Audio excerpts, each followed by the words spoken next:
selamat datang di channel Melin Pratikasari. Apa kabar semuanya? Semoga semuanya dalam keadaan sehat ya. Nah, sekarang ini kan kita masih berada di masa pandemik COVID-19. Jangan lupa untuk mengutamakan protokol kesehatan ya. Jangan lupa pakai masker, sering cuci tangan, dan makan makanan sehat. Jangan lupa juga olahraga biar tetap sehat dan badannya nggak gampang kena virus.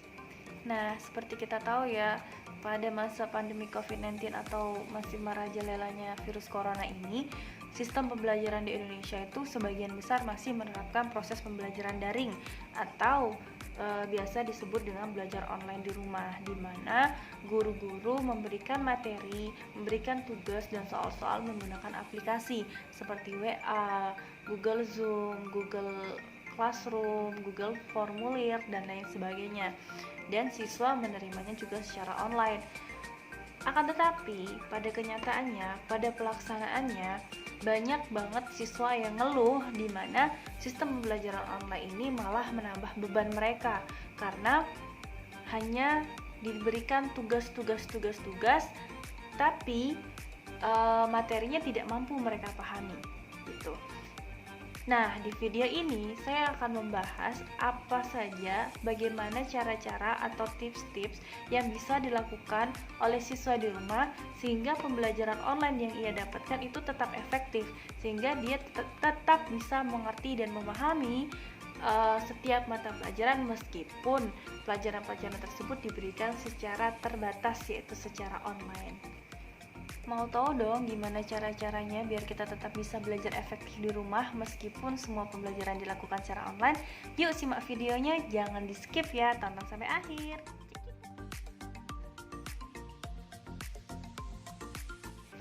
Tips yang pertama adalah buat list belajar harian. Nah, kalau kita di sekolah itu kan kita biasa untuk belajar 5-6 jam. Kita di rumah pun seharusnya membiasakan diri untuk belajar juga dengan waktu yang seperti itu, atau setidaknya kita belajar 3-4 jam. Jangan sampai walaupun kita belajar online di rumah, kita belajar hanya ketika mengerjakan tugas. Tidak, seharusnya meskipun kita belajar online, kita juga harus punya jadwal belajar atau list belajar harian. Misalnya nih, dalam waktu satu hari kita belajar 5-6 jam. Kemudian kita buat jam-jam berapa saja kita belajar. Misalnya kita belajar jam 5 sampai jam 7 pagi, 2 jam. Kemudian istirahat, belajar lagi dari jam 1 siang sampai jam 3 sore, istirahat lagi. Kemudian belajar lagi dari jam 7 sampai dengan jam 10 misalnya gitu. Jadi kita buat jadwal-jadwal belajar yang akan kita ikutin gitu. Jadi walaupun belajar online, jangan sampai kita belajar itu hanya ketika mengerjakan tugas. Tidak ada jadwal belajar yang kita ikutin. Jadwal belajar yang kita buat itu akan membuat diri kita itu terbiasa mengikuti segala sesuatu dengan terjadwal gitu. Jadi badan kita nggak akan dibiarkan untuk berleha-leha. Kesalahan dari siswa-siswi atau kesalahan kita sekarang ini adalah mentang-mentang belajar online jadi ngerjainnya suka-suka kita. Akhirnya badan kita dan otak kita terbiasa untuk leha-leha, nggak terbiasa lagi untuk berpikir atau nggak terbiasa lagi untuk mengikuti aturan-aturan sesuai dengan jadwal. Tips yang kedua adalah cari tahu cara belajar kamu dan media belajar seperti apa yang bisa menunjang kamu untuk belajar. Cara-cara belajar itu seperti ini. Setiap manusia itu punya cara yang berbeda agar ia nyaman dan mudah menyerap mata pelajaran. Contohnya gini, kalau saya itu paling suka belajar sambil dengerin musik. Karena ketika saya belajar sambil dengerin musik, saya akan merasa nyaman dan segala sesuatu yang saya baca, saya pahami, saya pelajari itu mudah masuk ke otak saya. Nah, kamu juga harus seperti itu. Kamu cari tahu kira-kira apa saja sih yang membuat kamu nyaman belajar. Misalnya kamu suka belajar sambil dengerin musik, suka belajar sambil ngemil, suka belajar di taman, suka belajar di kamar, dan lain sebagainya. Kalian cari tahu deh, apa sih yang paling nyaman buat kalian? Asal jangan belajar sambil main game atau nonton TV, karena itu nggak efektif ya, itu malah ngebuat konsentrasi kalian buyar. Selain cara belajar, kita juga harus mencari tahu media belajar seperti apa yang dapat membantu kita memahami setiap mata pelajaran. Media belajar sekarang banyak banget loh, misalnya ada kayak Ruang Guru, ada Zenius, atau YouTube. Jadi, ketika kalian mempelajari suatu materi dan kalian tidak paham, kemudian kalian tidak punya waktu atau terbatas untuk bertanya dengan guru, maka manfaatkanlah media belajar yang sudah ada. Kalian cari di YouTube, misalnya kalian tidak paham matematika nih tentang bangun ruang, ya kalian cari di YouTube materi tentang bangun ruang, atau cari di Ruang Guru, cari di Zenius atau aplikasi-aplikasi lain yang sekarang sudah banyak banget ada di internet. Manfaatkan, jangan disia-siakan, karena itu akan membantu kalian dalam memahami setiap mata pelajaran yang kalian masih bingung. Tips yang ketiga adalah tentukan target dan pelajari dasar-dasarnya. Jadi, ketika kita belajar, jangan sampai ini kita nggak punya target. Contoh targetnya seperti apa? Misalnya gini, ketika kalian belajar bahasa Indonesia bab 1, kalian belajari semua materinya, kemudian ada soal, maka tentukan target berapa jumlah soal yang mampu kalian kerjakan dalam bab tersebut. Misalnya nih, satu hari saya akan belajar mengerjakan soal sebanyak 30 soal. Jangan buat waktu, misalnya gini, saya akan belajar selama 2 jam, saya akan belajar selama 3 jam gitu. Maka itu tidak efisien. Target yang efisien adalah kalian menentukan berapa jumlah soal yang harus kalian kerjakan pada hari itu gitu. Atau target yang selanjutnya misalnya gini, saya harus hafal perkalian 1 sampai 5. Saya harus hafal perkalian 1 sampai 10.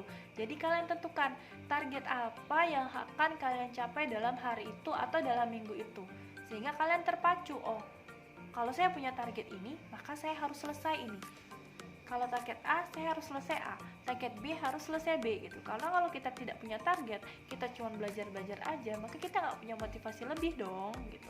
Tips yang keempat adalah hindari berbagai gangguan. Gangguan contohnya seperti apa, Bu? Contohnya HP. Kalau kalian belajar atau kita semualah ketika mengerjakan sesuatu, hal yang paling tidak bisa kita tinggalkan adalah bermain handphone. Ketika kalian belajar dan ingin mendapatkan hasil yang efisien, mendapatkan hasil yang efektif, maka kalian harus membuang jauh-jauh gangguan tersebut. Kalau kalian belajar terganggu dengan HP, maka buang jauh-jauh HP-nya. Misalnya kalian belajarnya di kamar, tinggalkan HP-nya di ruang tamu, tinggalkan HP-nya ke orang tua, tinggalkan HP-nya ke kakak, maka kalian tidak akan terpikir dengan HP tersebut karena HP itu nggak ada di sebelah kalian. Atau misalnya gini, kalian belajar terganggu dengan nonton TV, kalau ada suara TV bawaannya pengen nonton terus, maka jauhin TV-nya biar kalian nggak terganggu, biar kalian konsentrasi gitu. Jadi kalau misalnya kalian punya waktu belajar 1 jam, targetnya mengerjakan soal 40 soal, itu akan selesai asal gangguan-gangguannya nggak ada. Nah, itu tadi tips atau cara-cara belajar efektif yang bisa kalian terapkan di rumah. Saya ulangin ya. Yang pertama, buat jadwal belajar harian. Jangan sampai kalian belajar tanpa ada jadwal. Berapa lama, berapa jumlah mata pelajarannya, kemudian jam berapa aja. Kalian buat jadwalnya dalam waktu sehari, atau mata pelajaran apa aja yang harus kalian pelajarin dalam waktu hari itu. Mau 2 atau 3 mata pelajaran boleh, asal berganti-ganti setiap harinya, bervariasi biar kalian nggak bosan. Yang kedua, tentukan cara dan media belajar seperti apa yang akan membuat kalian nyaman dalam belajar sehingga apapun yang kalian pelajari itu mudah kalian serap. Yang ketiga, tentukan target dan juga pelajari dasar-dasarnya. Belajar tanpa target itu artinya kita seperti berjalan tanpa tujuan. Kalau ada target, kita akan lebih semangat, termotivasi, dan terpicu. Yang terakhir, hindari berbagai gangguan. Kuat iman lah pokoknya. Pas lagi belajar, ucapkan selamat tinggal sama HP, ucapkan selamat tinggal sama TV, dan ucapkan selamat tinggal sama drama Korea. Tips-tips dan cara-cara tadi jangan lupa dipraktekkan di rumah ya. Semoga berhasil. Dan terima kasih sudah menonton video ini. Jangan lupa like dan juga subscribe-nya. Komennya juga jangan lupa berikan saran-sarannya biar kami semakin bisa membuat konten-konten terbaik. Terima kasih ya. Assalamualaikum.